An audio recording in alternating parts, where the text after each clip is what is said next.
anéantir, Seigneur, tout ce qui nous retient liés encore et qui nous empêche d'être réellement libres en toi, Seigneur. Oh Seigneur, comme Bartimée, nous voulons nous défaire de ce manteau, Seigneur. Viens briser, Seigneur, tout ce qui nous tient liés ce matin. Puisse avoir ensemble cette prière, cette demande, cette supplication au Seigneur. Viens briser nos chaînes, Seigneur. Il y a la puissance dans le nom de Jésus ce matin. Seul le nom de Jésus peut venir te délivrer de ton passé, te délivrer du péché et d'être réellement libre en lui. Seigneur, alléluia. Alléluia. Alléluia, Jésus. Il y a puissance dans le nom de Jésus.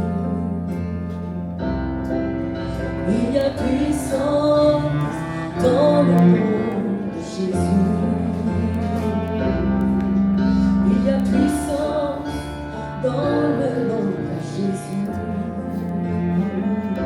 Pour briser les chaînes, briser les chaînes, briser les chaînes.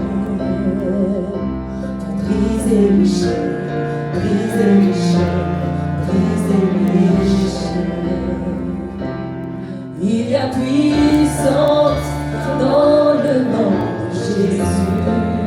Oh. Il y a puissance dans le nom de Jésus.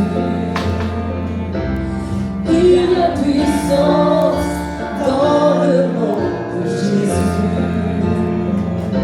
Pour briser les chaînes, briser les chaînes, briser les chaînes. Briser les chaînes, briser les chaînes, briser les chaînes. Est-ce qu'on peut le prendre tous ensemble? Proclame-le ce matin, qu'il y a puissance dans le nom de Jésus pour briser les chaînes. Et nous rentrerons dans un temps de louange, dans un temps de réjouissance. Mais libère-toi avant de tout ce qui t'empêche de louer le Seigneur ce matin. Chante-le, déclare-le ce matin.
Tu ne faillis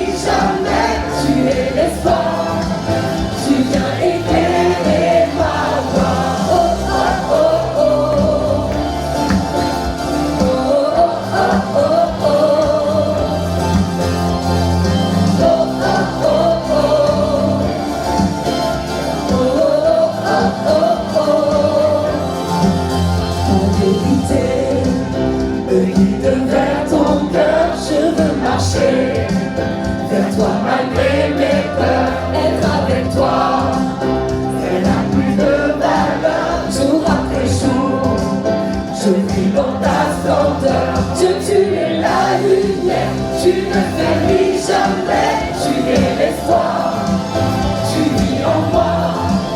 Et dans l'obscurité, tu ne faillis jamais, tu es l'espoir, tu viens éclairer ma voie.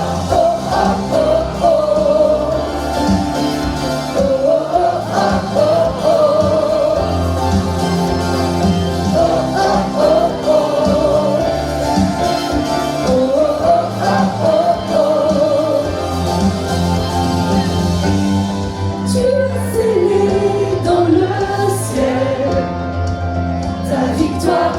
Victoire éternelle, tu as gravé dans mon cœur ton amour pour toujours. Tu as scellé dans le ciel ta victoire éternelle. Tu as gravé dans mon cœur ton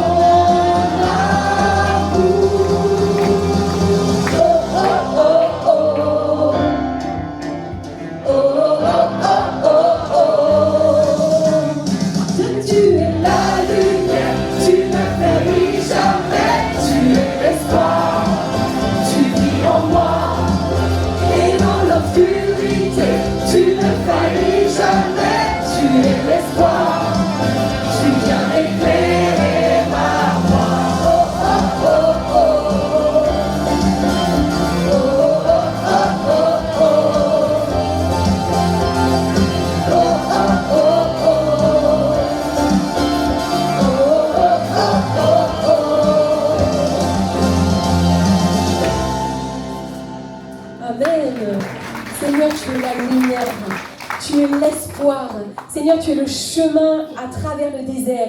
Tu es le fleuve qui jaillit, ce fleuve d'eau vive. Oh, j'aimerais qu'on le reprenne ce chant tous ensemble. Est-ce que vous êtes d'accord?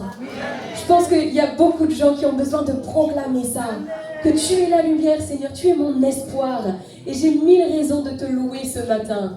Amen. Alors on va le reprendre avec la joie dans notre cœur. Oui, tu es la lumière, Seigneur.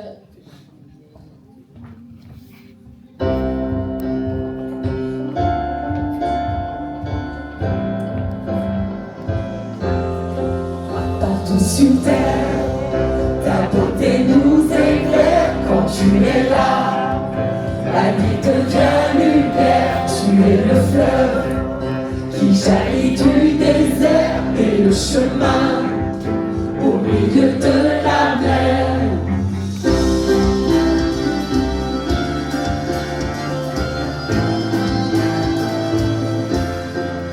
Partout sur terre, ta beauté nous éclaire quand tu es là. La nuit devient lumière, tu es le fleuve qui jaillit du désert et le chemin au milieu de la mer. Dieu, tu es la lumière, tu ne faiblis jamais, tu es l'espoir, tu vis en moi. Et dans l'obscurité, tu ne faillis jamais, tu es l'espoir. Tu viens éclairer ma voie. Oh, oh, oh, oh. Oh, oh, oh, oh, oh.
Dieu ouvre ses bras. Perdu mais trouvé par sa grâce, son amour pour moi, son amour pour moi. Il m'a libéré, ma dette est payée, je suis enfant de Dieu, je suis à lui. Il m'a acheté à la croix grâce à son bras. J'étais esclave du péché, mais il m'a sauvé.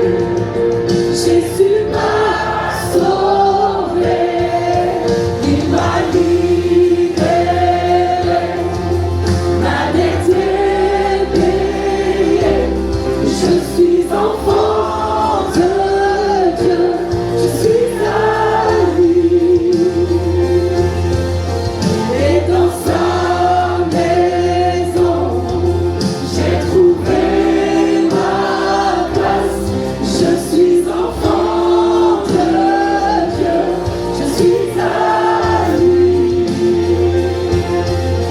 Je suis choisi et affranchi. En toi je sais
Merci parce que dans ta maison, nous avons trouvé notre place.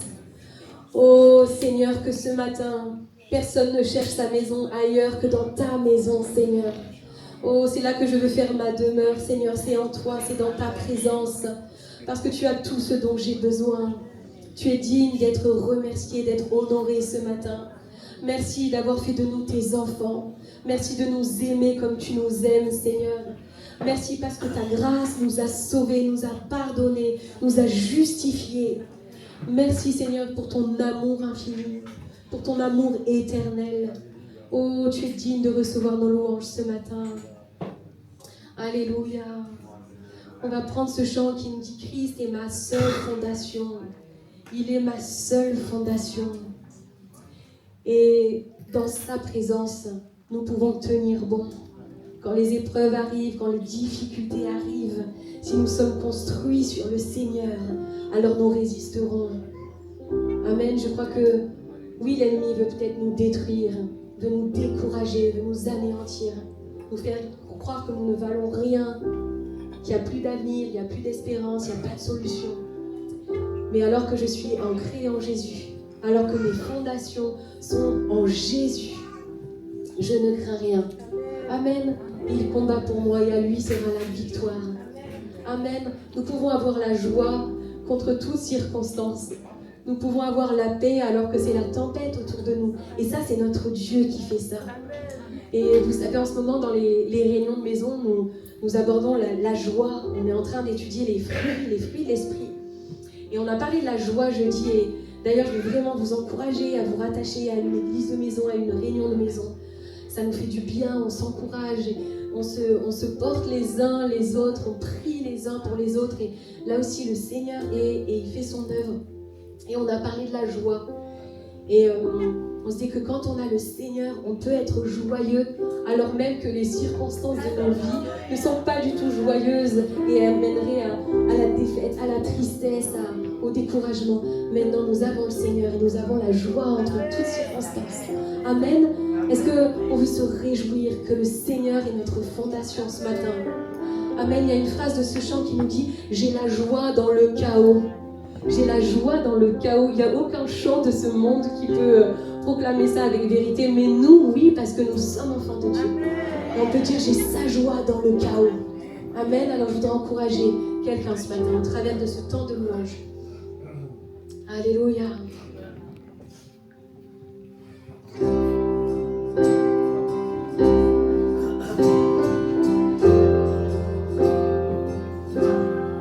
Christ est ma seule fondation, le rocher de ma vie, tout autour de moi est détruit. En lui est mon appui,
que nous puissions tous ensemble continuer à prier pour notre sœur Muriel.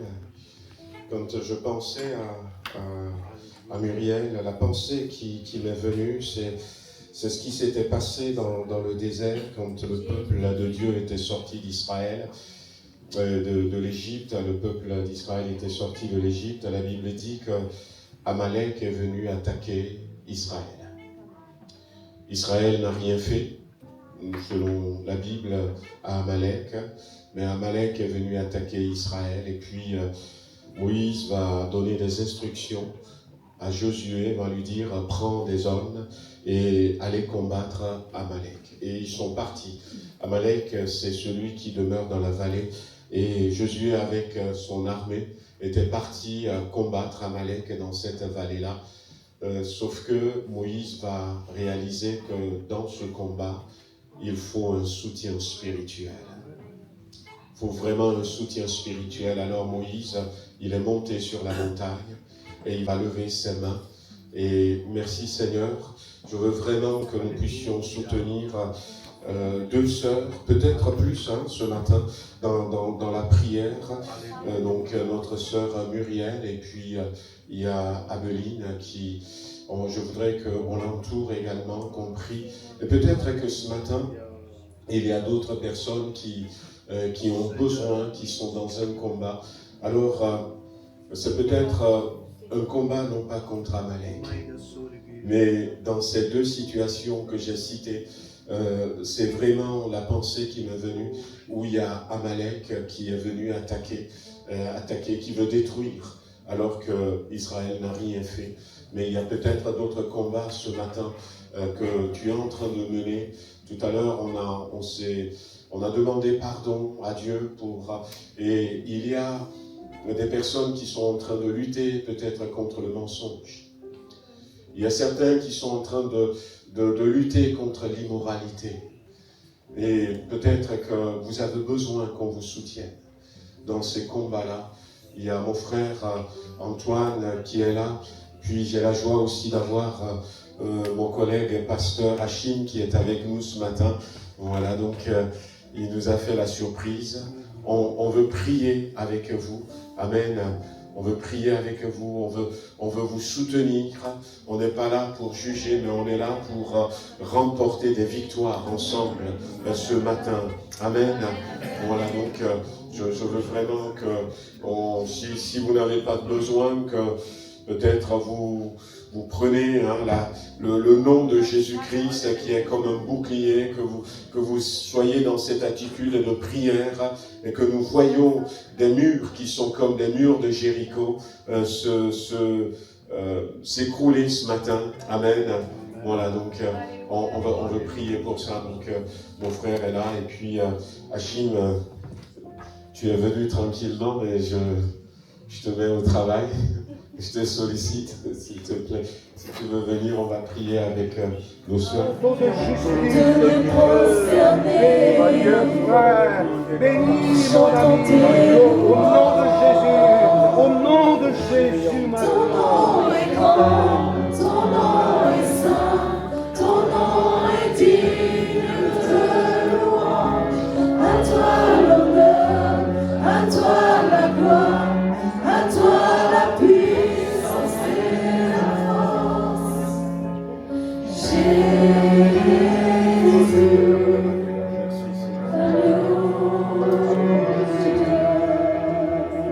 De notre sœur, Seigneur. Je viens dans ta présence, déposer mes fardeaux, tout ce qui me retient, me rapprocher de toi.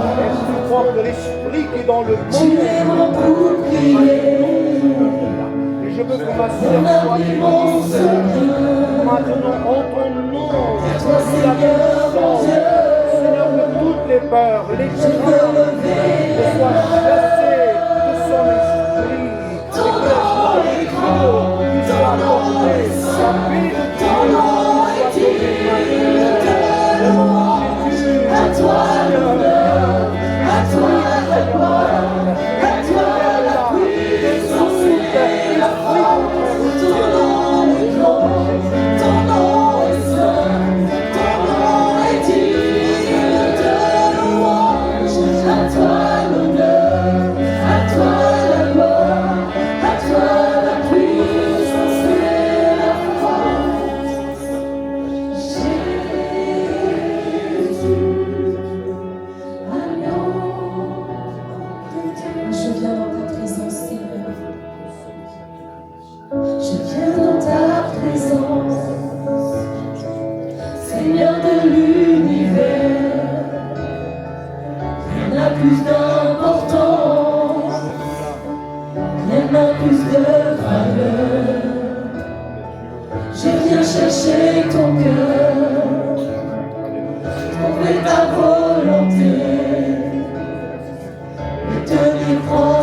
éternel, en chantant tes louanges. Ton nom est grand, ton nom est saint, ton nom est digne de louange. À toi l'honneur, à toi la gloire, à toi la puissance et la force. Ton nom est grand, ton nom est saint, ton nom est digne de louange. À toi l'honneur, à toi la gloire, à toi la puissance et la force. Libère maintenant. Libère maintenant. Au nom de Jésus. Aie pitié de sa famille. Aie pitié d'elle, Seigneur. Je viens dans ta présence, l'annonce qui te retient de t'approcher du Seigneur, de m'approcher de toi. Tu es mon bouclier, l'abri mon secours. Vers toi, Seigneur, mon Dieu, je veux lever les mains. Ton nom est grand, ton nom est saint, ton nom est digne de louange. À toi l'honneur, à toi la gloire, à toi la puissance et la force. Ton nom est grand, ton nom est saint, ton nom est digne de louange. À toi l'honneur, à toi la gloire, à toi la puissance et la force. Ton nom est grand, ton nom est saint, ton nom est digne de louange. À toi l'honneur, à toi la gloire, à toi la puissance et la force. Ton nom est grand, ton nom est saint, ton nom est digne de louange. À toi l'honneur, à toi la gloire, à toi la puissance et la force. Nous voulons que tu la rétablisses complètement, que tu donnes des nouveaux objectifs dans sa vie, Seigneur, et qu'elle retrouve la joie. Remplis-la de ton esprit, Seigneur. Accorde-lui ce dont elle est venue chercher ce matin. Seigneur, qu'elle reparte avec la certitude que tu ne l'abandonnes jamais et que tu es tous les jours avec elle. Merci parce que tu la portes dans tes bras de paix. Merci parce que tu l'accompagnes jour après jour et tu la bénis maintenant. Tu la bénis maintenant dans le nom de Jésus. Bénis-la, réponds à ses supplications et à sa prière au nom de Jésus.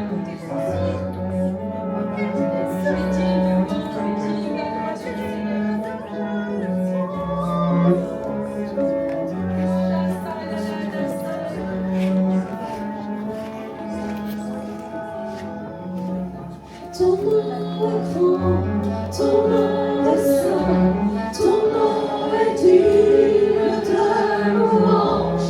À toi l'honneur, à toi la gloire, à toi la puissance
Le Seigneur veut te rappeler aussi ce matin qu'il est l'Éternel Dieu qui te guérit. On t'a diagnostiqué une maladie. Pour le moment, tu n'as pas partagé avec plusieurs personnes. Mais le Seigneur te dit que si tu lui fais confiance, il va te guérir. Il te rappelle qu'il est l'Éternel Dieu qui guérit. Même si d'autres n'ont pas été guéris avec cette maladie, le Seigneur te dit ce matin que lui, il va te guérir. Alors, mets ta confiance en lui, n'aie pas peur. Il est le Seigneur, l'Éternel, qui te guérit. Sarah parlait de la joie. Nous sommes joyeux de savoir que Dieu est au milieu de nous. Quel Dieu, comme notre Dieu, peut nous parler de cette manière, de prendre du temps pour nous bénir. Amen. Pour entendre nos prières, nous exaucer, pour nous dire ces belles paroles qu'il nous dit ce matin. Mais notre Dieu est un Dieu merveilleux. Amen. Voilà, on veut le louer encore pendant ce temps de la Sainte Seine. Vous pouvez élever votre voix pour lui dire merci.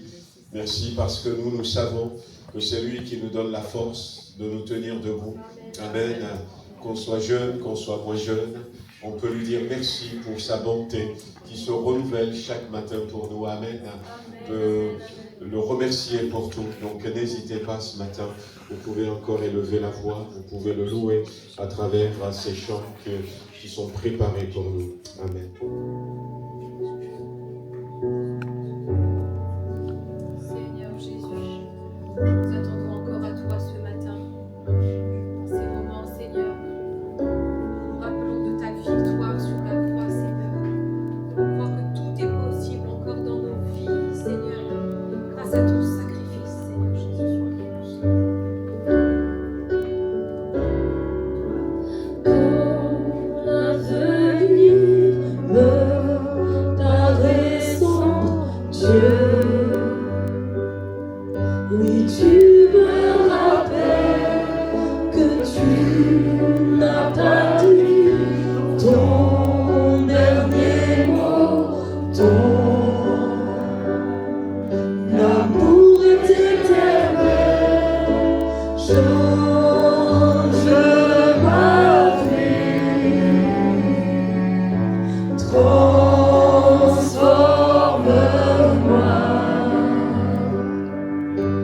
Tel que je suis, je viens à toi. Je m'attends à toi.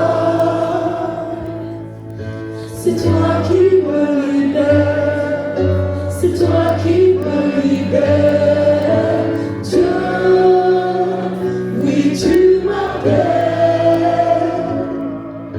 et tu brises mes chaînes, et tu brises mes chaînes.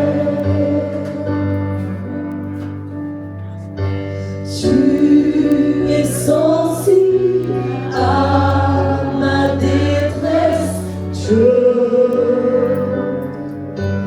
Ton nom est plus grand, tu as promis d'être avec moi, Dieu. J'invoque ton nom, change ma vie, transforme-moi.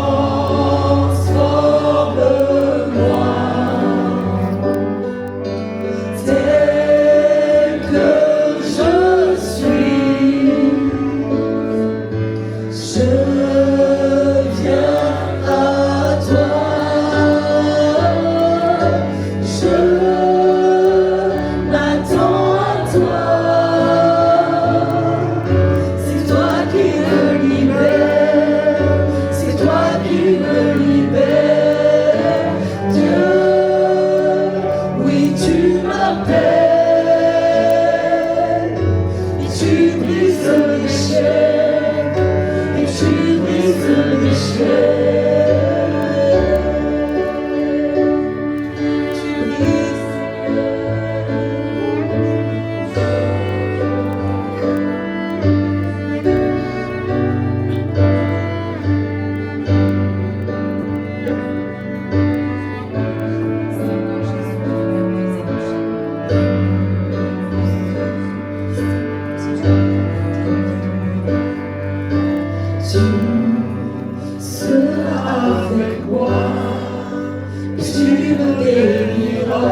ce matin. Merci pour ta présence au milieu de nous.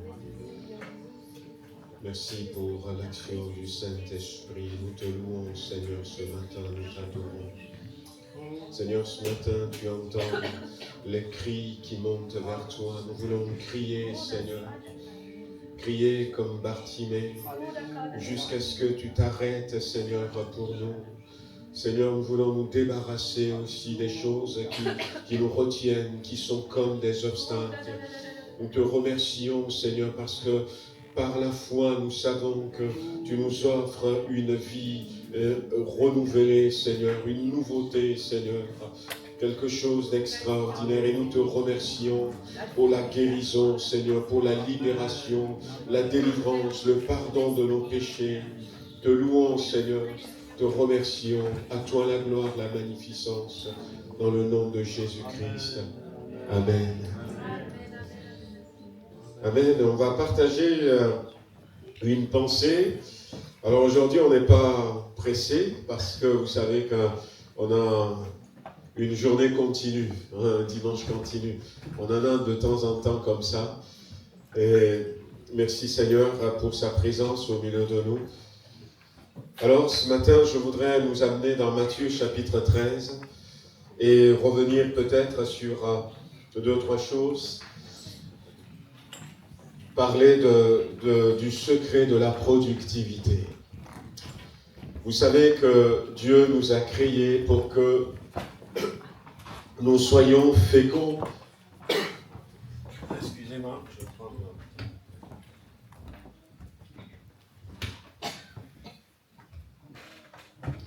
La Bible dit que Dieu nous a créés et Dieu nous a dit, au Genèse chapitre 1, verset 28, il dira, Dieu les bénit, Dieu leur dit, soyez féconds, multipliez, remplissez la terre et l'assujettissez ou encore dominez sur la terre.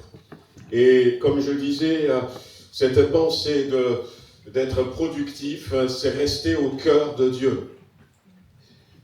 Et Dieu va toujours vouloir que nous revenions dans la nouvelle alliance à cette pensée, que nous soyons des chrétiens qui ne sont pas des consommateurs spirituels, qui viennent consommer la musique, la prière à l'église, mais que nous soyons des gens qui sont productifs. Cette alliance que Dieu avait faite avec Adam et Ève dans le jardin d'Éden, il va rappeler cette alliance à Noé, il va rappeler cette alliance à Abraham, il va rappeler cette alliance à Jacob, à Moïse, et puis tout au long de la Bible, Dieu va rappeler cette alliance. Et dans le Nouveau Testament, Jésus va aussi rester sur cet thème, que nous soyons des chrétiens, des chrétiennes dont la vie porte du fruit. Jésus dira par exemple, je suis le cep, vous êtes les sarments. Ou je suis le tronc et vous êtes les branches. Restez attachés à moi. Et c'est comme ça que vous allez être productifs. Pourquoi il le dit? Parce que Dieu veut que nous soyons productifs. Dans la parabole des talents, nous avions vu que celui qui avait reçu 5 talents, il a multiplié par 2. Et on avait vu qu'il vaut mieux préférer la multiplication qu'à l'addition.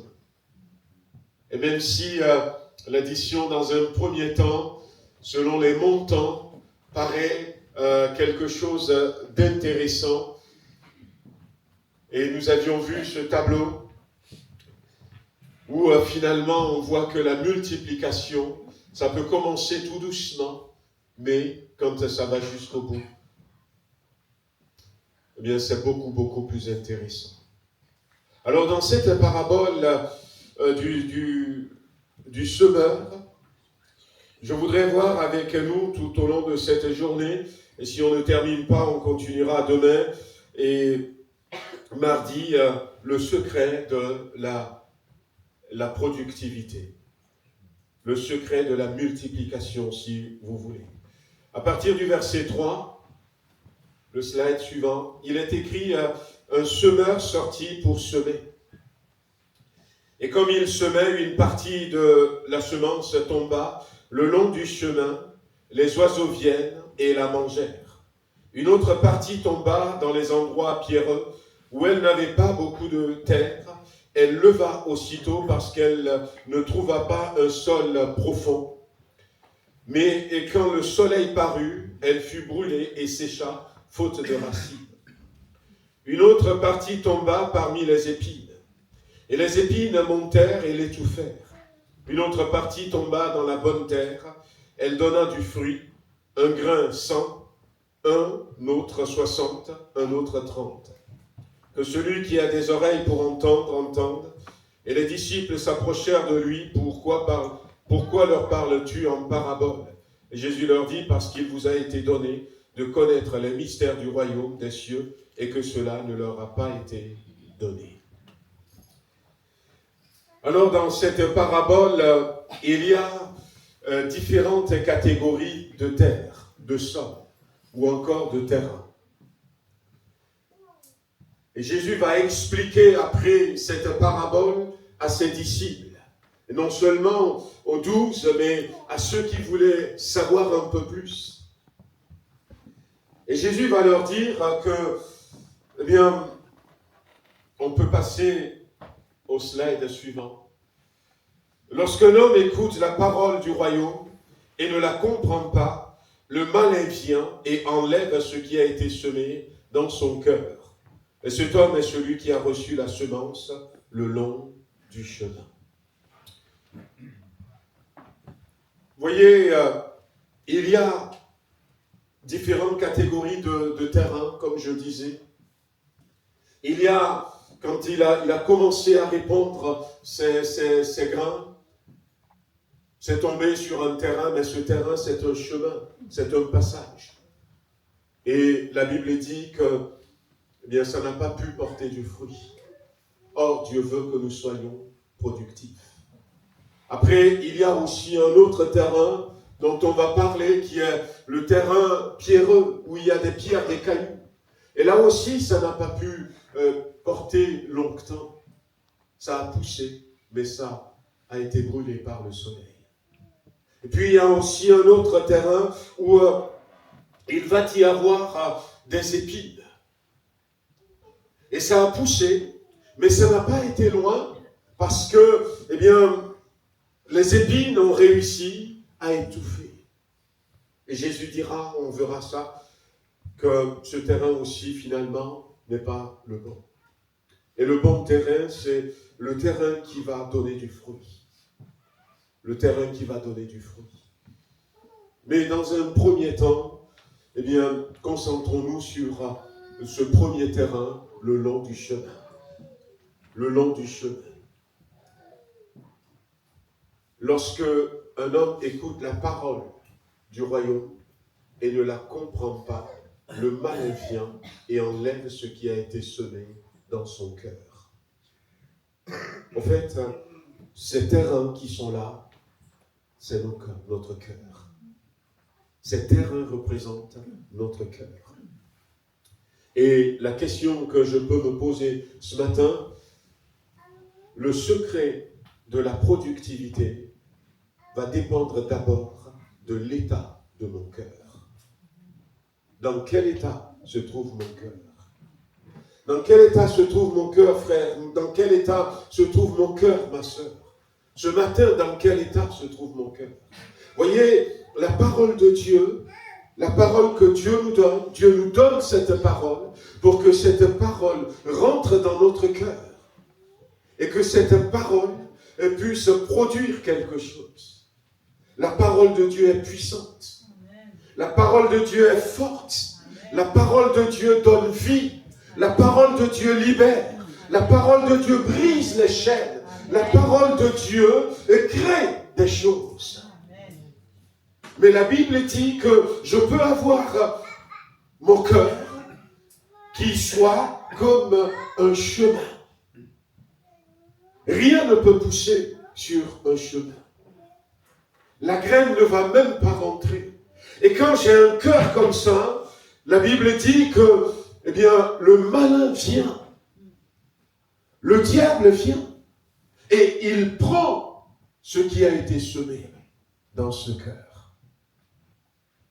Voyez, des fois on vient le dimanche, mais dans quel état on vient à l'église? Voyez, je disais vendredi, imaginez que on dit à quelqu'un, tu vas aller rencontrer le président Macron, tu vas aller rencontrer le président Donald Trump, tu vas aller rencontrer le roi d'Angleterre. C'est quand même des personnes importantes sur la terre. Tu vas aller les rencontrer. Et puis, on arrive le dimanche matin où, imaginez quelqu'un qui va rencontrer ces gens-là. Et puis, d'autres qui sont dehors. A dit, tu as rencontré? Qu'est-ce qu'il t'a dit? Je sais pas. Je sais pas. Tout à l'heure, on va poser la question à quelqu'un de l'autre côté. Qu'est-ce que le pasteur a dit ce matin? Je sais pas. Qu'est-ce que le frère a dit? Dans quel état se trouve notre cœur quand nous venons devant Dieu? Le diable a déjà volé ce qui a été semé. Non pas parce que il est présent, mais parce que, eh bien, c'est pas rentré dans notre cœur. Voyez, j'ai pris cet exemple, eh bien, on va, je lui ai serré la main. Quelqu'un dira, j'ai serré la main au président américain, il m'a dit ceci, il m'a dit cela. Je l'ai noté. Mais nous avons cette occasion d'être là, dans la présence du Créateur. Peut-être que nous avons besoin de revoir dans quel état se trouve notre cœur. Parce que ça commence par là, frères et sœurs. Si nous voulons être productifs, eh bien nous devons voir que Dieu nous parle. Dieu est sensible. Un jour, Dieu voulait rencontrer Élie. Non pas que Élie ne connaissait pas Dieu. Non pas que Dieu ne parlait pas déjà à Élie. Mais la Bible dit qu'il y eut un grand vent et l'Éternel n'était pas dans le vent. Il y eut un tremblement de terre. L'Éternel n'était pas dans le tremblement de terre. Après, Élie était attentif. Il va y avoir à un moment donné une murmure douce, un vent tout léger. Élie avait compris. Des fois, Dieu n'est pas dans ce qui crie. Et Dieu veut nous parler à notre cœur. C'est à moi d'avoir un cœur qui n'est pas fait comme dans ce premier exemple. Et je vais voir, Dieu va me dire des choses. Dieu va me dire des choses. Une fois, je disais à quelqu'un, comment ça se fait que Dieu ne parle qu'à toi. Au début de ma conversion, et la personne me dit, mais si tu mets les conditions, Dieu te parlera aussi à toi. Et j'ai mis les conditions. Et Dieu me parle. Dieu me parle. Nous voulons être productifs. Le Seigneur veut que nous soyons productifs. Le Seigneur veut que nous revenions à cette alliance dès le départ. Jésus dit que lorsque nous portons du fruit, dans Jean chapitre 15, le Père est content. Mais lorsque nous ne portons pas du fruit, ce qui se passe, c'est que le Père vient. Et il y a cette parabole aussi dans la Bible. Le Père vient et dit, ça fait 3 ans que j'ai planté cet arbre, j'espérais du fruit, je n'ai pas du fruit. Coupe-le et jette-le dans le feu. Et heureusement, Jésus va dire, bien, s'il te plaît, Père, laisse-le encore une année. Je vais faire un trou tout autour. Je vais lui apporter des engrais, du fumier. Et peut-être que l'année prochaine, il va porter du fruit. Mais quand on ne porte pas du fruit, eh bien, ça peut être grave. Le deuxième terrain, c'est le terrain pierreux. Les endroits pierreux. Une autre partie tomba dans les endroits pierreux. Et Jésus expliquera au verset 20, celui qui a reçu la semence dans les endroits pierreux, c'est celui qui entend la parole et la reçoit aussitôt avec joie. Mais il n'a pas de racine en lui-même. Il manque de persistance. Et dès que survient une tribulation, une persécution, dès que survient peut-être une difficulté à cause de la parole de Dieu, eh bien cette personne-là trouve une occasion de chute. Eh bien, un cœur qui ne sait pas résister dans les mauvais moments. Un cœur qui ne sait pas rester ferme. Un cœur qui manque de persistance, qui manque de persévérance. Un cœur qui se laisse décourager rapidement. Si nous voulons être productifs pour Dieu, eh bien nous avons besoin d'avoir un cœur qui sait persévérer. Jésus dira, celui qui persévérera jusqu'à la fin sera sauvé. Sera sauvé. Nous avons besoin de persévérance. Nous avons besoin de persistance. Nous avons besoin de ténacité. Jésus n'a-t-il pas dit que le royaume de Dieu est soumis à la violence? Une violence vis-à-vis de nous-mêmes, une violence dans notre comportement, dans notre caractère, une violence spirituelle. Et que ce sont ces gens-là qui sont violents de cette manière qui s'en emparent. Persévérer dans la prière, persévérer dans la parole. Combien ont pris la parole de Dieu? Et puis, ont lu, et puis ils ont dit, oh, je ne comprends pas grand-chose. Et ils ont laissé tomber. Il n'y a pas de persévérance. Ils ont commencé à prier. Et puis, finalement, il n'y avait pas de persévérance. Alors on a arrêté la prière. On a commencé à venir à l'église, peut-être en semaine. On a pris la décision peut-être d'aller dans ces réunions de maison. Mais à un moment donné, on manquait de persévérance. Alors, on laisse tomber. Je crois que Jésus veut nous dire ici que si nous voulons être productifs, eh bien les fruits se trouvent de l'autre côté de la persévérance, de l'autre côté de la ténacité. Et nous avons besoin de persévérer. Voyez, ce qui ne va pas changer, c'est qu'il y aura toujours des tribulations. Et il va y en avoir encore plus. Il y aura de la persécution. L'apôtre Paul dira à Timothée, comprends bien que ceux qui veulent vivre pour le Seigneur seront persécutés. Ça fait partie de la marche chrétienne. Les difficultés qui peuvent venir de moi-même, qui peuvent venir des amis, de la famille, qui peuvent venir de l'église, qui peuvent venir de l'extérieur, qui peuvent venir, eh bien, peut-être de l'administration, qui peuvent venir des autres, toutes sortes de difficultés, de persécutions. Ça va venir. Et on ne peut pas. Et là, c'est des prières que le Seigneur n'exauce pas quand tu vas lui dire, eh bien, Seigneur, tu vois, eh bien, moi, je veux une vie chrétienne sans aucune souffrance. Le Seigneur va dire, écoute, je ne peux pas te donner ça. Parce que la vie que je te donne, eh bien, c'est la vie qui est obtenue à travers la croix. C'est la vie qui est obtenue à travers la croix. Mais ce dont tu as besoin, c'est d'être persistant.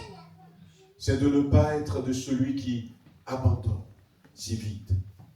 Et l'auteur de l'Épître aux Hébreux dira, nous n'avons pas encore lutté jusqu'au sang en luttant contre le péché. Oui, on peut se débarrasser de ce mensonge. On peut se débarrasser de ces attitudes qui ne glorifient pas Dieu. On peut avoir une vie de prière. Voyez, si je dois donner une définition à la productivité ou encore à la multiplication, comme je l'ai dit, la productivité, la multiplication, c'est quand ce pourquoi j'ai travaillé aussi longtemps commence à travailler pour moi. Ce pourquoi je me suis battu pendant longtemps commence à me bénir. Dans le tableau que je vous avais montré, que je n'avais pas prévu, la personne qui avait choisi la multiplication et qui avait pris 1 centime, le premier jour multiplié par 2, il va attendre. Cette personne va attendre. L'autre qui a pris 1 000 € plus 1 000 € tous les jours va avoir beaucoup d'argent. Et celui qui a pris la multiplication, il faut qu'il tienne bon. Il va tenir bon et il va voir que la centime va devenir 2 centimes, 4 centimes, 8 centimes, 16 centimes, 24 centimes, petit à petit. Mais il faut la persévérance, il faut la ténacité, il faut être persistant. Et puis, à partir du 23e jour, eh bien, les 1 centime du départ, la centime du départ, eh bien, devient plus de 40 000 €. Alors que celui qui a pris l'addition, 23e jour, il est à 23 000 €. Et puis, il rentre vraiment dans la multiplication. Ce pourquoi il a attendu va commencer à marcher pour lui. Vous voyez, quand j'ai pris la Bible la première fois, et peut-être c'est le cas de certains, c'était compliqué, c'était difficile. Mais j'ai persisté, j'ai continué, j'ai fait des efforts. Je me suis tenu à dire, je vais tout faire pour lire quelques versets, 1 chapitre par jour. Et des fois c'est compliqué, mais je m'étais tenu à ça. Et puis à un moment donné, le 23e jour, pouf, on ne sent plus aucune charge. On ne sent plus aucun obstacle. Et la parole de Dieu, qui était si compliquée à comprendre, eh bien tout à coup, cette parole commence à nous parler. Cette parole commence à nous bénir. Oh, c'était la prière. Prier pendant 5 minutes par jour. Ah ben c'est beaucoup ça, 5 minutes. Eh bien, il a fallu tenir bon.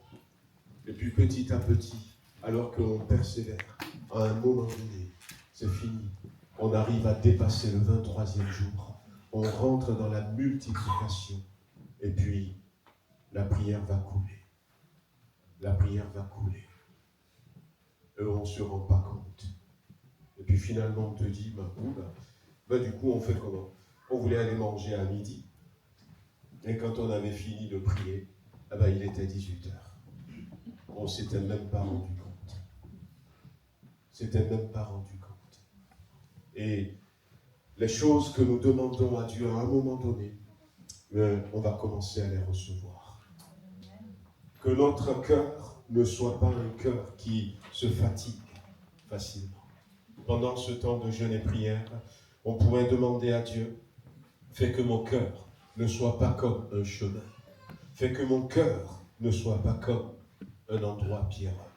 Puis, 3e terrain, c'est les épines.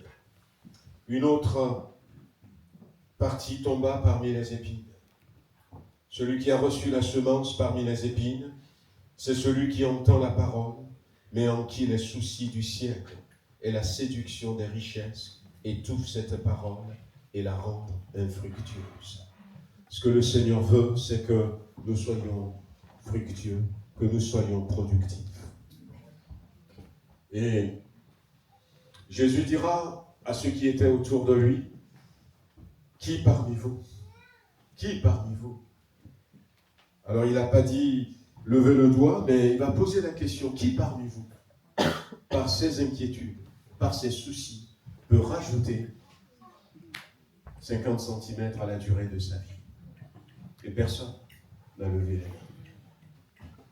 Pour être un bon terrain, pour être productif, nous avons besoin aussi d'apprendre que l'humain veut prendre nos soucis. L'apôtre Pierre nous dira, déchargez-vous sur lui de tous vos soucis, car lui-même, il prend soin de vous. Nous avons besoin d'apprendre cela. Nous aurons, comme j'ai dit tout à l'heure, des tribulations, et nous allons avoir des soucis.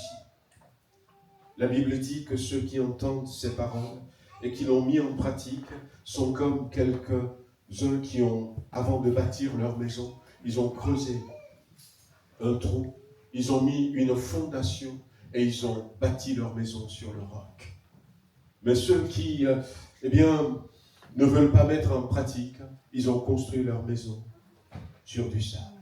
Mais les deux maisons vont faire face à la pluie, à la tempête, aux tornades, à ces ouragans. Les deux maisons. Mais ce qui va faire que, les soucis ne vont pas nous emporter, c'est parce que nous avons bâti notre maison sur le roc. Nous avons besoin, si nous voulons être efficaces entre les mains du Seigneur, nous avons besoin d'apprendre véritablement, frères et sœurs, à remettre nos soucis à Dieu. Mais qu'est-ce qui nous fait du souci? Des problèmes de santé. Il nous a rappelé ce matin, je suis l'Éternel Dieu qui te guérit.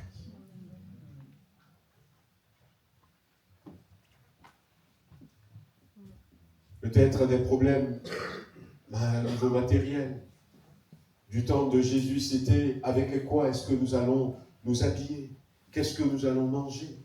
Et Jésus leur dit, votre Père qui est dans le ciel sait que vous avez ce besoin. Et lui-même, il va pourvoir. Le Dieu qui pourvoyait aux besoins du peuple d'Israël, à l'époque, c'est le même Dieu, frères et sœurs. C'est le même Dieu. Et ce même Dieu veut pourvoir à nos besoins. Si on le laisse faire, il va pourvoir à nos besoins. Ne vous inquiétez donc pas du lendemain. Le lendemain aura soin de lui-même. Mais vous cherchez premièrement le royaume de Dieu et sa justice. Et toutes ces choses. Aujourd'hui, la richesse a pris une grande proportion dans la vie des hommes que nous sommes. On veut être riche, on veut avoir de l'argent. Et plus on en a, plus on veut en avoir encore.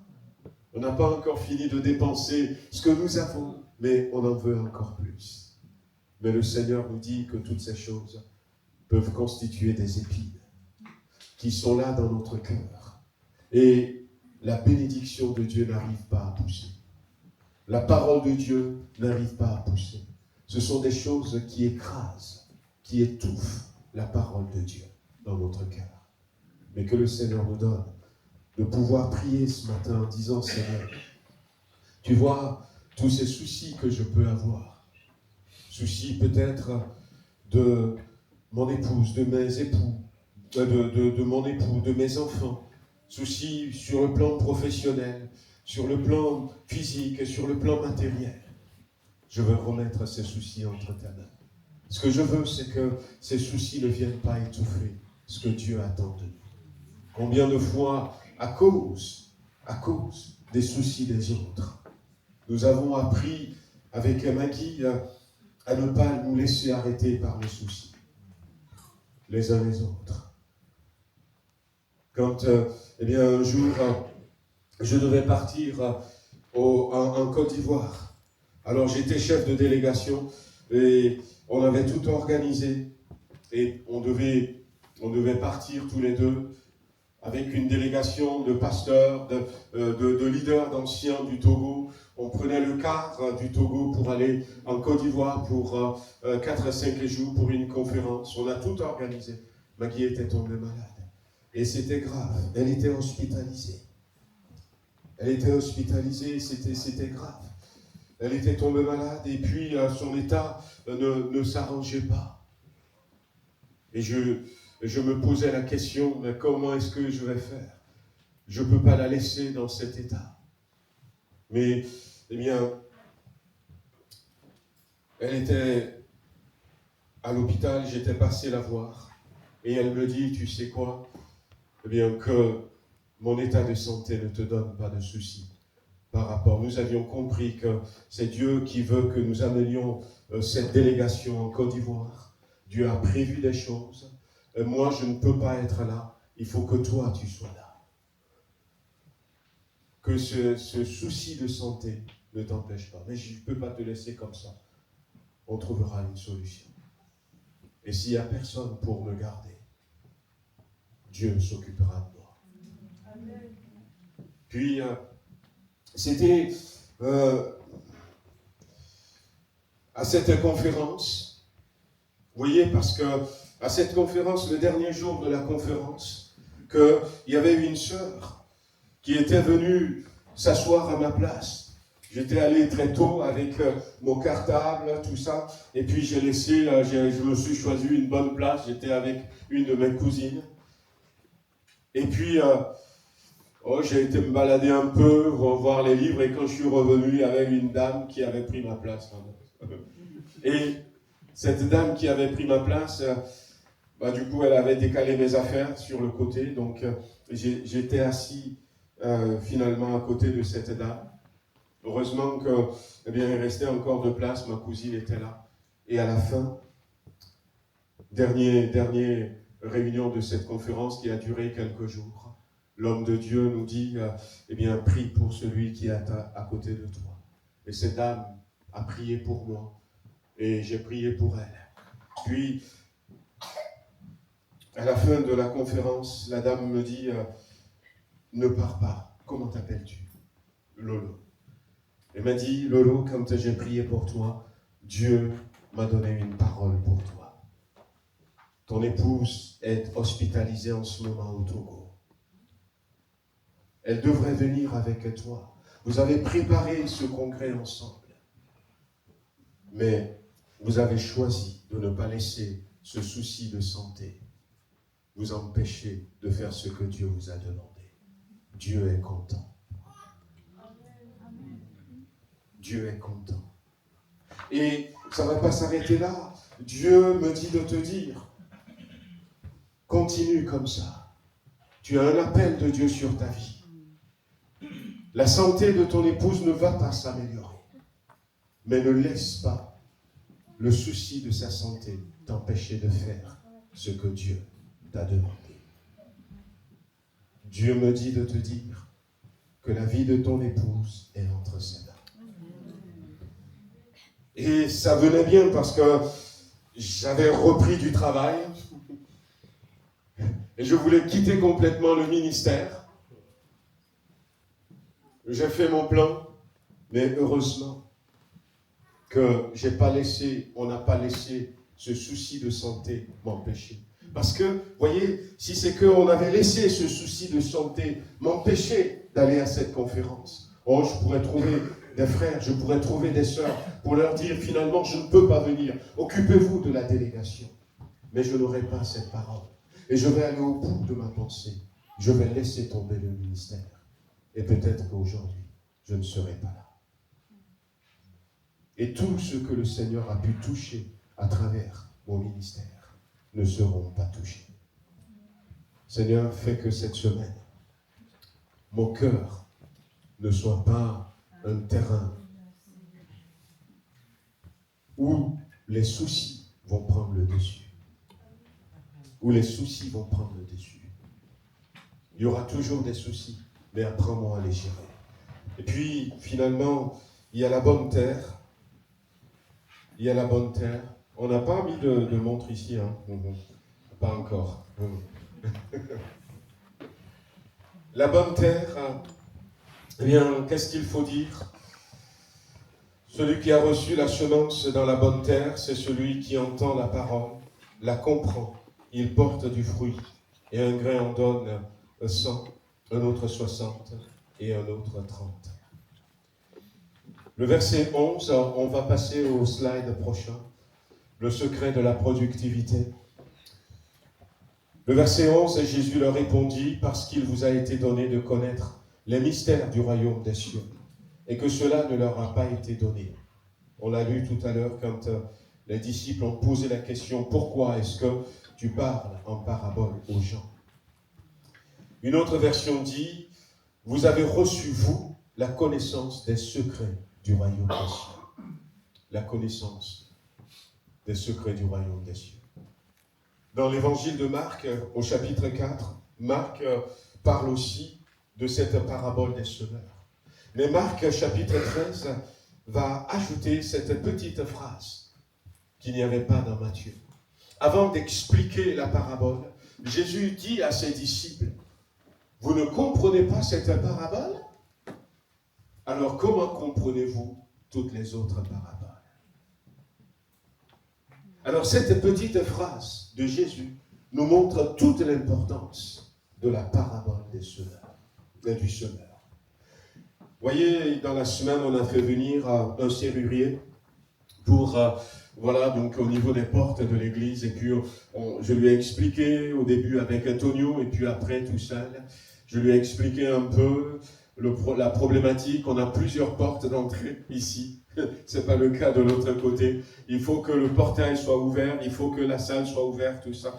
Puis à un moment donné, il nous avait proposé en disant, bien, je vais vous faire des clés pour 1, 2, 3 portes, mais je vais vous faire une clé passe-partout pour vous. Vous me direz combien de clés passe-partout vous voulez. C'est une clé qui, elle va pouvoir ouvrir toutes les portes. Et comme ça, si quelqu'un a besoin de la clé de ce local, vous lui donnez que ça, mais vous aurez passe-partout. Et je pense que ce verset 13 de Matthieu 4, c'est ce que le Seigneur voulait nous dire. Que cette parabole du semeur, c'est la clé passe-partout. Puisque Jésus dit, mais si vous ne, je le redis à ma manière, si vous ne comprenez pas cette parabole, comment pourriez-vous comprendre les autres? Celle-ci, c'est la clé qui ouvre les autres paraboles. C'est la clé qui permet de comprendre les autres paraboles. Alors il va leur expliquer, parce que Jésus veut que nous ayons la clé passe-partout. Non pas comprendre simplement une parabole, mais voyez, cette parabole, Jésus va l'expliquer dans un premier temps, et je crois qu'on va s'arrêter sur peut-être prochain slide, et on va avoir un temps de prière. Jésus va expliquer cette parabole. Parce que pour Jésus, cette parabole était importante. Cette parabole, comprendre cette parabole, ça permet de comprendre beaucoup de choses. Mais Jésus va expliquer ça à qui? À ceux qui, ont envie de comprendre. La Bible dit que, la foule était partie. Et puis Jésus était resté avec ses disciples et quelques-uns. Et les disciples sont venus vers Jésus et ils vont poser la question, d'abord, pourquoi tu leur parles en parabole? Ils étaient comme moi, au lieu de dire directement, j'ai pas compris ce que tu as dit, mais pourquoi tu parles en parabole? Mais cette attitude nous montre que nous sommes des gens qui devons avoir soif de plus. Avoir soif de plus. Avoir soif de plus parce que Jésus prêche son message à la foule, mais il partage le secret avec ceux qui sont en recherche. Jésus dit la parabole à tout le monde, mais il va donner la clé passe-partout à ceux qui ont soif de plus. Bartimée, qu'on a cité ce matin, il avait soif de plus. Il ne s'était pas contenté de ce que la foule lui disait. Il ne s'était pas contenté d'exprimer une seule fois en disant « Jésus, fils de David, aie pitié de moi », il ne s'était pas arrêté là. Et même quand la foule va lui dire « Arrête, tu nous déranges avec tes cris », il avait soif, cet homme. Il avait soif de plus. Il va continuer à crier. Tais-toi, il va continuer à crier parce qu'il avait soif. Il avait soif. Et peut-être que ce matin, le Seigneur attend que nous lui montrons cette attitude. De dire, Seigneur, j'ai soif de plus. Si je n'ai pas soif, si je n'ai pas soif de plus, frères et sœurs, eh ben, je vais rester, mon cœur va rester dans l'état où il est. Je ne vais même pas chercher à changer mon cœur, chemin ou mon cœur pierreux, ou encore mon cœur dans lequel les soucis sont en train d'étouffer tout ce qui est de Dieu.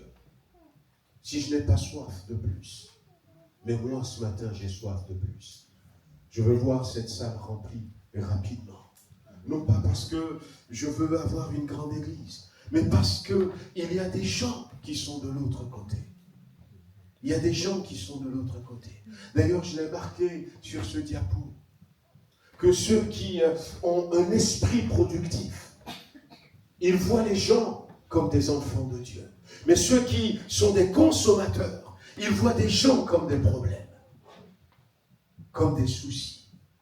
Parce qu'il y a des gens qui sont dehors, comme moi j'étais dehors. Et heureusement que quelqu'un était venu me parler de Jésus. Heureusement que quelqu'un était venu vous parler de Jésus. Heureusement que Dieu a sorti ces hommes, ces femmes de l'esclavage.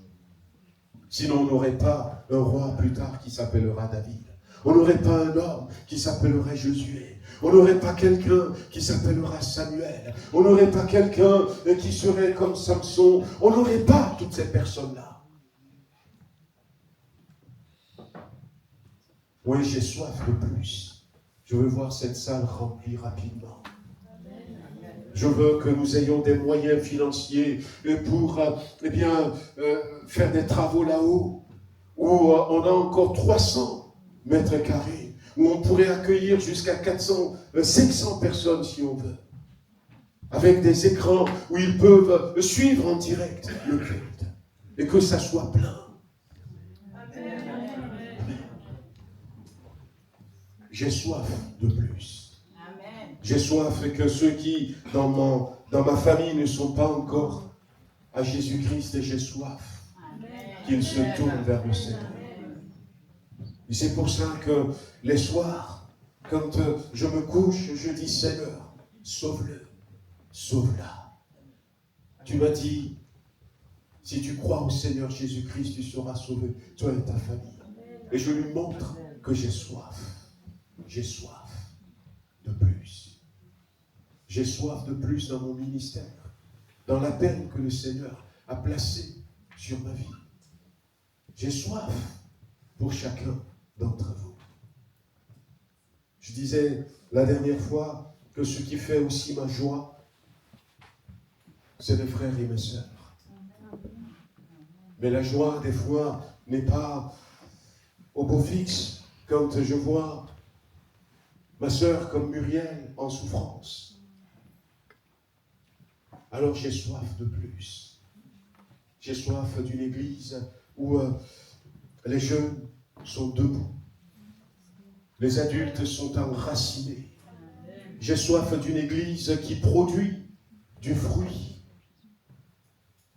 On est resté de l'autre côté pendant 40 ans. Et là, maintenant, on est ici.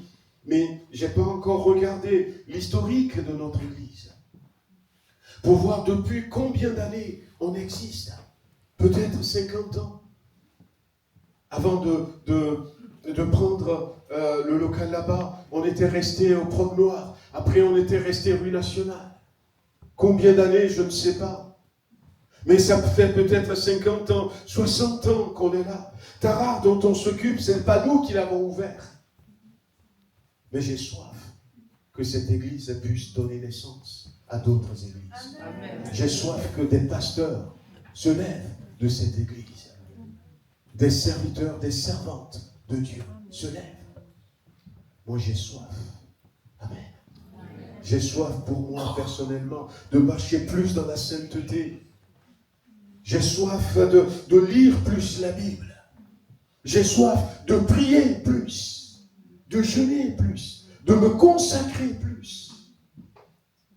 S'il n'y a pas cette soif, eh bien, peut-être que mon cœur, ce terrain, Dieu ne va pas changer. On va prier quelques instants. On va prier. On veut prier ce matin encore. Et puis je continuerai, après les annonces et les offrandes, je continuerai. Pour ceux qui pourront rester un peu, on parlera des autres points que j'avais marqués pour ce matin.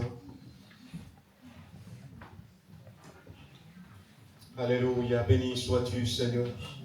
Louange, gloire et honneur à ton Saint-Nom. Seigneur, ce matin, nous sommes dans le secret de la vie chrétienne abondante, la vie chrétienne qui réussit, la marche chrétienne qui produit du fruit, Seigneur mon Dieu. Nous sommes là, Seigneur, et nous avons besoin que notre état d'esprit, notre cœur soit touché, soit bouleversé, soit changé. Ce matin, Seigneur, j'ai parlé de ces 3 premiers types de terrain que tu vois, Seigneur. C'est toi qui es notre Dieu. Qui aurait pu penser, si on me demande à moi de décrire le cœur humain, à aucun moment je n'aurais pensé que le cœur humain peut ressembler à un chemin, à un terrain sur lequel les gens marchent. Mais Seigneur, nous avons laissé des choses et notre cœur était dans cet état. Et quand tu étais venu à notre rencontre, et peut-être qu'au milieu de nous ce matin, il y a encore des cœurs qui sont dans cet état. Mais nous voulons, Seigneur, que tu nous visites. Nous voulons que tu viennes changer nos cœurs. Seigneur, viens mettre la soif. Nous allons avoir le mois de mai, le mois du Saint-Esprit. Mais sans la soif, il n'y a pas de don spirituel. Sans la soif, il n'y a pas de baptême dans le Saint-Esprit. Sans la soif, Seigneur, il n'y a pas de conduite par le Saint-Esprit. Seigneur, donne-nous d'avoir soif. Donne-nous d'avoir soif. Quand je vois mes frères, mes sœurs, quand je vois les amis qui sont là, je vois des hommes que tu aimes, des femmes que tu aimes. Je vois des personnes que tu désires susciter et utiliser. Des personnes comme Élisabeth ou encore Déborah, Esther, mais des personnes comme David, des personnes comme Josué, qui sont là, des personnes que tu veux utiliser comme Élie. À un moment donné, Moïse, Élie était revenu sur la terre. Mais là, Seigneur, tu veux susciter des personnes au milieu de nous. Tu veux susciter des femmes fortes, des femmes solides, des Déborah, Seigneur. Tu veux susciter des femmes humbles, comme Marie Magdala. Amen. Seigneur mon Dieu, donne-nous d'avoir soif de toi. Donne-nous d'avoir soif de plus. Il y a un secret, et le secret, tu le révèles à ceux qui ont soif. À ceux qui ont soif. Crée cette soif en nous ce matin. Seigneur, crée cette soif en nous, afin que nous puissions recevoir les secrets pour changer l'état de notre cœur. Que nous puissions recevoir le secret d'être productifs pour nous-mêmes dans notre vie spirituelle. Des chrétiens qui reçoivent des visions, comme toi tu l'as dit, qui reçoivent des paroles de connaissance. Des chrétiens qui, quand ils marchent dans la rue, eh bien Dieu va les utiliser avec compassion pour toucher les cœurs. Nous voulons, Seigneur, avoir ces secrets qui vont changer notre cœur en un terrain qui va produire du fruit. Amen. Un terrain qui va produire du fruit. Il est question ce matin d'un terrain qui va produire du fruit, mais il y a un secret, Seigneur. Donne-nous d'avoir soif pour avoir le secret de comment, Seigneur, nous pouvons être efficaces pour notre assemblée. Comment est-ce que nous pouvons être efficaces dans le service que nous avons dans l'Église? Comment est-ce que nous pouvons être efficaces pour notre famille? Comment est-ce que notre cœur peut produire du fruit alors que d'autres terrains ne produisent pas? visite-nous ce matin. Visite-nous pendant ces 3 jours. Peut-être qu'un frère, une sœur veut élever la voix ce matin. Montrer au Seigneur que tu as soif. Dieu dit, je veux faire quelque chose de nouveau. Mais ça dépend de nous, frères et sœurs. Amis qui êtes là, si tu as soif, il te donnera à boire. Si tu veux élever la voix pendant quelques instants, n'hésite pas, élève la voix et dis-lui que tu as soif ce matin. Amen, alléluia. Amen, gloire à Dieu. On va passer aux offrandes, aux annonces. Et puis, on continuera pour ceux qui pourront rester tout à l'heure. Voilà, nous sommes le dimanche 26 avril. Soyez les bienvenus. Si vous êtes avec nous pour la première fois, alors, est-ce qu'il y a quelqu'un qui est avec nous pour la première fois ce matin? On peut lever la main comme moi je l'ai fait. Amen. Comme ça, je ne suis pas le seul à lever la main. Notre sœur, le prénom c'est Janine. Chanel. Chanel. Ouais. Soyez la bienvenue, Chanel. Au milieu de...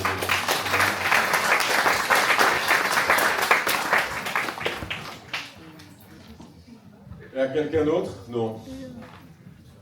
Allez, soyez bénis. Nous sommes heureux de vous avoir avec nous. Alors au niveau, donc on est dans ce temps de jeûne et prière ce matin. Et puis on va continuer demain à 12h30 et puis à 19h.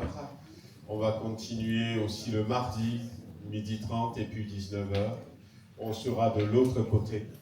Amen. Donc en semaine, on est de l'autre côté. Pour ceux qui ne connaissent pas, c'est 5 minutes à pied, 338 rue des Jardiniers. Il y a quelques plans qui sont sur la table, le présentoir dehors. Vous pouvez suivre, mais sinon c'est deux rues à côté. Ouais, quelques simplement rappels. Dimanche dernier, on a eu notre assemblée générale, donc ordinaire. Il y avait eu le rapport de Tarare, donc le frère nous a parlé un peu de comment se porte l'assemblée donc de Tarare, avec de bons chiffres. Et puis nous aussi, on a parlé un peu de l'assemblée de Villefranche. On est dans un temps de transition en 2025. Le Seigneur a ouvert cette porte pour nous, tout doucement.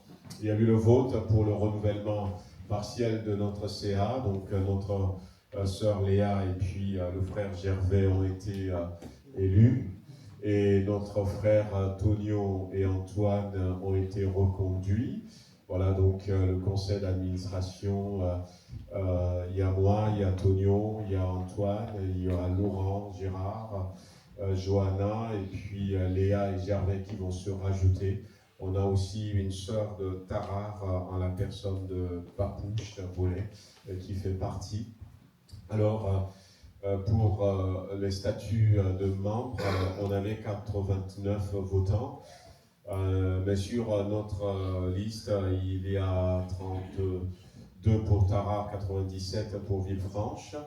Donc, je voudrais simplement profiter de cette occasion pour vous rappeler que c'est aussi important que nous puissions être des adhérents. Alors les assemblées de Dieu, on a eu un souci, et puis on cherche à corriger ce souci. C'est que quand moi j'étais arrivé en France, c'était en 2000, j'avais cherché et puis j'avais appris qu'en France, il y avait plus de 30 000 chrétiens dans les assemblées de Dieu. Et voilà, donc 26 ans après, on n'a pas encore officiellement dépassé les 40 000. Pourquoi? C'est pas parce que les églises ne grandissent pas, mais parce qu'on a une cotisation par membre par an.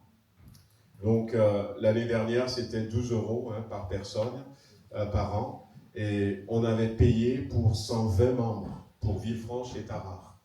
On a donné la cotisation donc pour 120 membres pour Villefranche et pour Tarare. Et ce qui se passe, c'est que les chiffres des assemblées de Dieu sur le plan national n'arrivent pas à augmenter parce que comme les frères et sœurs ne sont pas adhérents officiellement, eh bien, finalement, les églises décident à un moment donné de ne pas payer la cotisation pour les frères et sœurs, puisqu'ils ne sont pas adhérents officiellement. Et donc, ça fausse le calcul, et ça fausse aussi le budget, parce que dans la cotisation que nous, on envoie au bureau national, le bureau national va donner une partie de la cotisation au CNEF, le Conseil national des évangéliques de France, mais c'est aussi par nombre de membres. Et il y a eu des années où on avait donné, par exemple, je dis n'importe quoi, on avait donné par exemple 10 000 euros au CNEF, et puis l'autre année, on n'a plus que 8 500, et le CNEF nous dit, mais vous, les assemblées de Dieu, vous fonctionnez comment? Vous perdez des membres? Non, non, au contraire, on en gagne, mais les frères et sœurs ne s'engagent pas. À un moment donné, il a été évoqué l'idée de PFRC. Donc PFRC veut dire personnes adultes fréquentant régulièrement le culte. Voilà. Pour que nous puissions donner des offrandes. Bon, ils ont trouvé cette idée parce que comme les frères ne s'engagent pas, les frères et sœurs ne veulent pas remplir les fiches d'adhésion, ils nous ont dit, donnez-nous les cotisations selon le PFRC. Mais là, il faut aussi, les pasteurs que nous sommes, il n'y a pas que moi, mais les pasteurs, ils refusent, ils disent, mais non, parce que nous, si on vous donne par personne fréquentant l'église, les personnes fréquentant l'église, ils ne donnent pas toujours des offrandes, ils donnent pas, nous, on ne va pas payer pour ces gens-là. Donc, voilà, donc, je voulais profiter de ça, je voulais le dire dimanche dernier pour vous dire que, si vous n'avez pas encore rempli votre fiche d'adhésion, vérifiez. Donc, on n'a pas encore un nouveau secrétaire, mais je pense que je suis là. Et puis, il y a les membres du bureau. Marie-Pierre peut encore aider un peu pour que nous puissions bien régulariser ça. Alors, cette année, on n'a pas encore payé, mais je verrai avec Antonio, je vais lui dire, je ne sais pas ce qu'il faut lui dire, parce que nous, on a 97, on a 32 sur Tarare. Si on fait le total, on est presque à 130 au lieu de 120. Mais est-ce qu'il faut payer pour 130? Est-ce qu'il faut payer pour 129? Je ne sais pas. Il n'y avait que 89 votants. Vous voyez, donc ça nous rend un peu la tâche un peu délicate. Donc je voulais attirer votre attention sur ça. C'est l'administration qui veut que ça fonctionne comme ça, et on vous encourage parce que finalement au niveau national c'est ce qu'ils prennent en compte. Au niveau des annonces, qu'est-ce qu'il y a d'autre? Voilà, hier on a eu l'après-midi de Move Kids. Il y avait 40 enfants. Des enfants sont venus de Lons-le-Saunier, d'Andrézieux, de Roanne, Andrézieux, Saint-Étienne, Roanne. Il y avait Mâcon, il y avait Châlons, il y avait Tarare, Villefranche. Alors, les organisateurs, ils n'étaient pas très contents parce qu'ils visaient 80 enfants. Mais bon, ils ont eu la moitié. La prochaine fois, peut-être qu'ils vont viser 100 et quelques, comme ça, 160, et ils auront 80. Mais en tout cas, Karine donc Dupuis, qui est responsable régionale de notre région Rhône-Alpes, de Move Kids pour le moment, donc elle me disait que son poste va évoluer, mais elle remercie vraiment l'Assemblée pour notre accueil, remercie les frères et sœurs de l'Église, tous ceux qui ont participé. Voilà, que le Seigneur bénisse. On verra la prochaine fois. Donc, tiens, le programme de la semaine. Donc, on garde nos programmes pour le moment. Donc, les travaux continuent ici. Vous avez vu, pendant la semaine dernière, les frères, ils ont réussi à continuer un peu le mur là-bas. Donc, les travaux sont là, ici, pour le moment. Et puis, il y a surtout le bas. Tu peux passer l'autre slide aussi, s'il te plaît? Ah non, ça c'est... le mois de mai, le mardi du Saint-Esprit. Donc préparez-vous, préparez votre cœur. Le Seigneur est prêt à nous donner beaucoup de bonnes choses.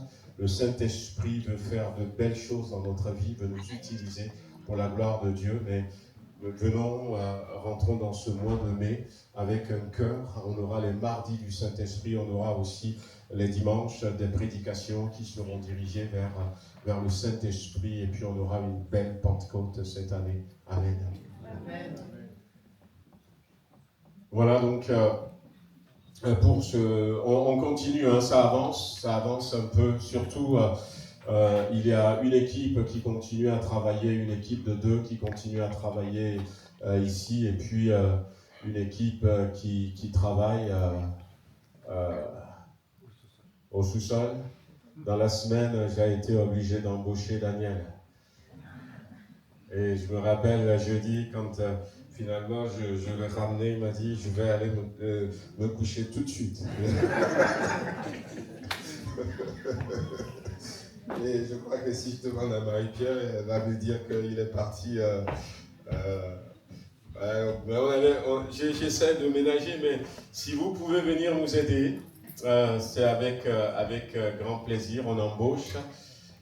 Donc on a besoin de bras, parce que comme je vous avais expliqué rapidement la dernière fois, il faut que tout soit, on casse, on démolit, il faut aller à la déchetterie, il faut que le sous-sol soit vide pour qu'on puisse faire l'isolation du sol, et puis mettre aussi une chape donc dessus avant de pouvoir mettre les salles pour les enfants.